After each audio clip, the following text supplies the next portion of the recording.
He loves talking to the reporters on Air Force One. For whatever reason, after the White House had been trying to keep it swept under the rug, he revealed that he had an MRI when he had that physical and revealed that he took a cognitive test, which he aced, of course, much more so than any dumb lady Democrat could. Once again, I look at the Democrats in front of me, and I realize there is absolutely nothing I can say to make them happy or to make them stand or smile or applaud. Nothing I can do. I could find a cure to the most devastating. Jimmy Kimmel didn't step out that night just to deliver a punchline. He stepped out with a file that seemed to carry a warning. Trump had spent hours boasting about his brilliance, throwing insults at others, until a quiet high school test score appeared on screen. The studio fell silent. That number hit harder than anything he'd said before, and with it, his confidence quickly evaporated. What followed wasn't a clever comeback, but a raw, panicked shout, turning late-night comedy into something that felt like a psychological thriller. Stay tuned, because someone's IQ is about to take a serious blow. Over the past 2 nights, I've been working on teeing up a major event. I think it could be bigger than the Super Bowl and Jake Paul fighting Dick Van Dyke combined. It could be very big.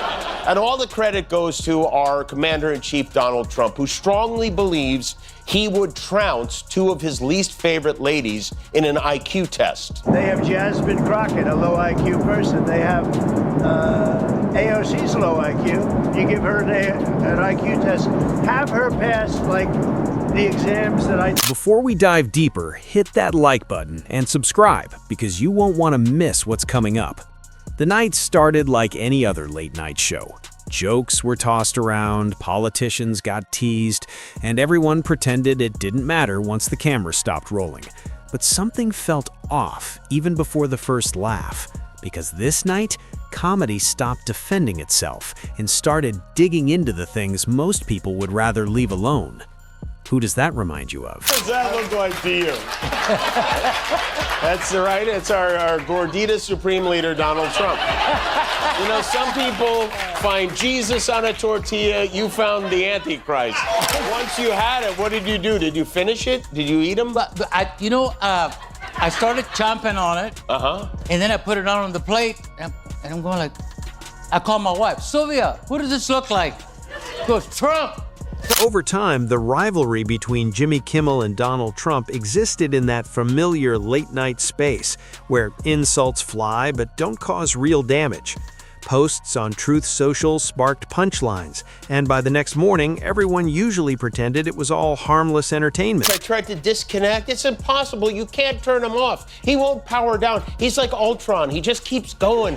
Every day, it's something crazier than the next. I made a list. This is all in the last 2 months. I made a quick list. I will run through it. He paved over the Rose Garden. He's building a golden ballroom at the White House. He's planning a UFC fight at the White House. He cut off Kamala Harris's Secret Service protection. He named himself host of the Kennedy Center honors. He went to Alaska to bend over for... Trump called Kimmel talentless, foolish, and irrelevant. Kimmel, in return, treated Trump like a walking parody, practically writing his own jokes. It was just another round of insults and the ongoing background noise of America's culture wars. But for the first time since 1870, something bigger was happening. News of a new arrival in the second couple's life. J.D. Vance and his wife Usha are expecting a baby in July. A baby boy.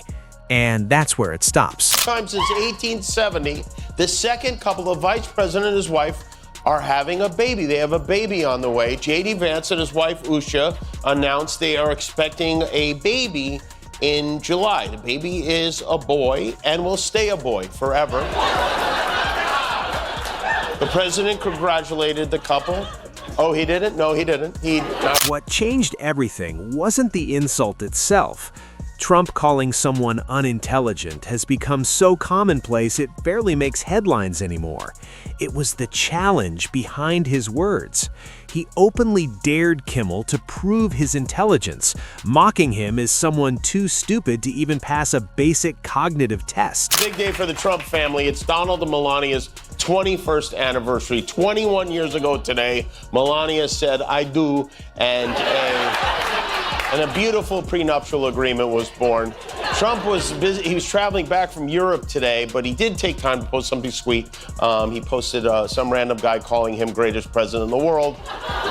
Period, 3 exclamation points. And that was it. Sorry, Melania. And, let me just say this, Donald Trump's gonna have to be very careful during court-ordered lovemaking. This wasn't just any challenge. It had the swagger of a man who'd spent decades repeating the same story about himself, never having to back it up. Trump had built a brand around being exceptionally smart, too smart for experts and professors alike. But this time, he didn't expect anyone to take his challenge seriously. He thought mockery would meet mockery, and everything would fade away.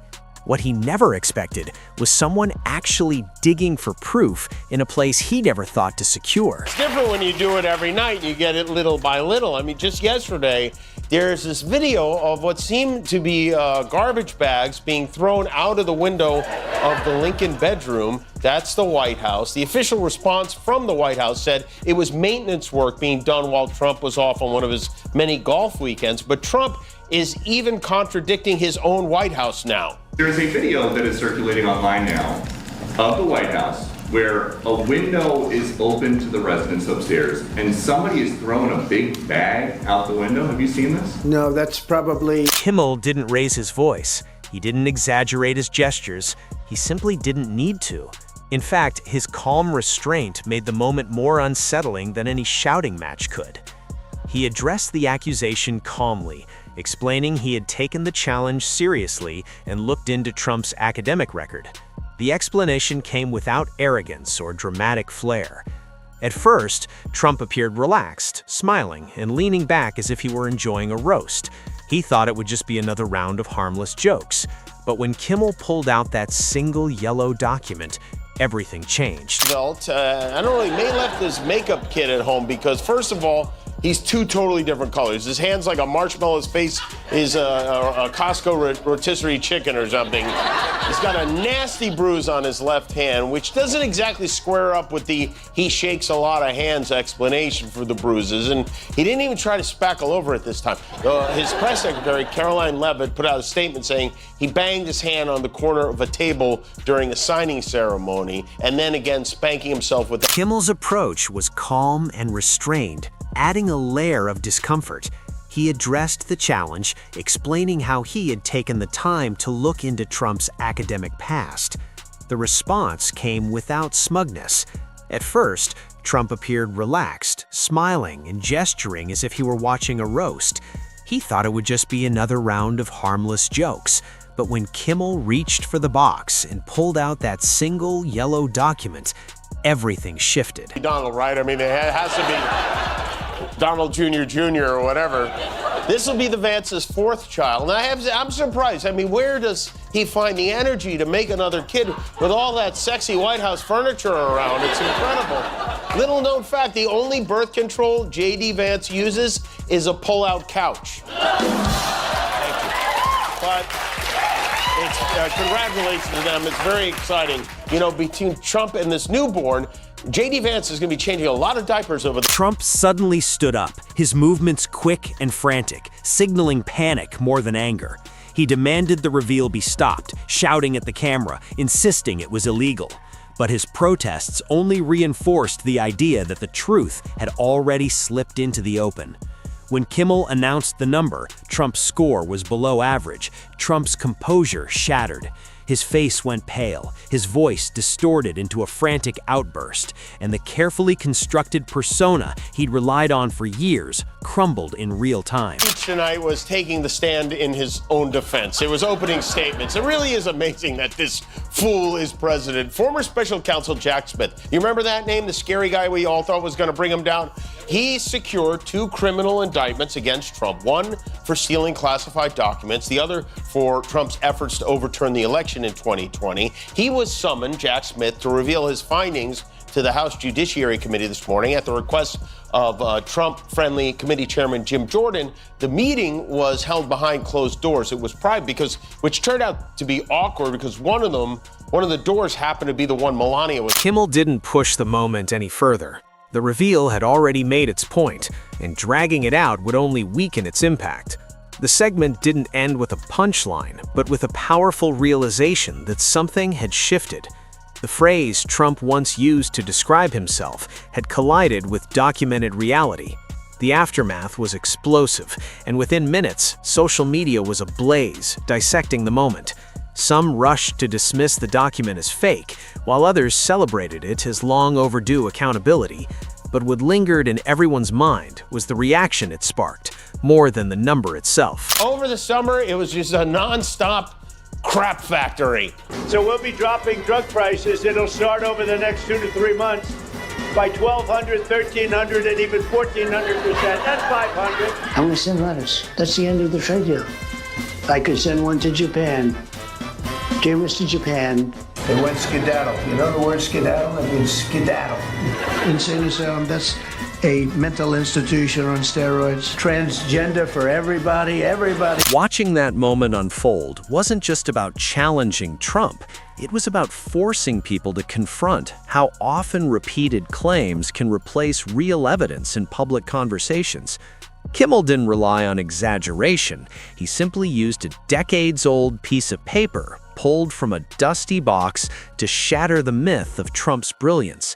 The calm way Kimmel handled the moment made it even more powerful, denying Trump the chance to dismiss it as theatrical nonsense. The leaders of the world for an hour and 10 minutes, pure nonsense. And in case you're wondering if he forgot to rant about windmills during that hour and 10 minutes, good news, he got that in too. The greatest hoax in history. The Green New Scam, windmills all over the place. They don't spin, they don't do anything. They killed the birds, they ruin your landscapes. Every time that goes around, you lose $1,000. There are windmills all over the place, and they are losers. The incident also raised questions about why such records had never surfaced before. How many claims by powerful figures go unchallenged simply because no one bothers to dig for proof? That night showed us that accountability doesn't always come from official channels. Sometimes it comes from unlikely sources willing to sift through old archives. Late-night television isn't usually where serious revelations happen, but that night proved it can still be a mirror reflecting uncomfortable truths. That his team gathered powerful evidence to prove beyond a reasonable doubt that Trump broke the law. Which we all gathered that. He did it on tape. It was on television. He broke the law live on TV. We didn't need a special counsel to get that. We had TiVo record the whole thing. Do we have TiVo? Did we have TiVo? Do we still have TiVo? I don't know. My TV still goes backwards when I want it to. But if he'd been convicted, Trump would have faced up to 9 years behind bars. But instead of the big house, he's been The reaction to Kimmel's reveal was not just about one test score. It exposed the fragility of the myth Trump had built around himself. His public persona, built on confidence and repetition, faced its greatest test that night. And as the clip spread across the internet, it became clear that the loudest voice wasn't always the most truthful one. How many things did Donald Trump do over the summer, and which did I make up? I want you to guess, all right? You ready? Okay, after the attempt on his life, did Donald Trump offer assassination edition sneakers for sale? Lock in your votes. And why? He sure did. Yeah, that's right. Fight, fight, fight. The myth of Trump's unquestioned brilliance had been exposed, not just mocked, but documented. And that difference was what changed everything. When the clip went viral, it transformed from just another late-night moment into a cultural turning point. Trump's narrative had been so reliant on loud repetition, but in that moment, reality had caught up with him. Another new addition to the home today, to his presidential wall of fame. He added plaques under each photo of each president, in some cases 2 plaques, because he had too much to say on just one plaque. And before I show these, before I read them aloud, I want you to understand that these are real. We didn't alter these. This is not a bit. This is what our president is doing. This is the plaque for Joe Biden, his successor. Sleepy Joe Biden was by far the worst president in American history, taking office as a result of the most... What made this moment uncomfortable wasn't just a teenager's test score being revealed. It was the adult reaction that followed. The anger felt less like strategy and more like a desperate defense of a fragile narrative.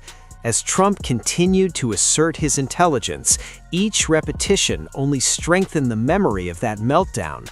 The truth, once revealed, couldn't be erased, especially when the past had been patiently waiting for its moment in the spotlight.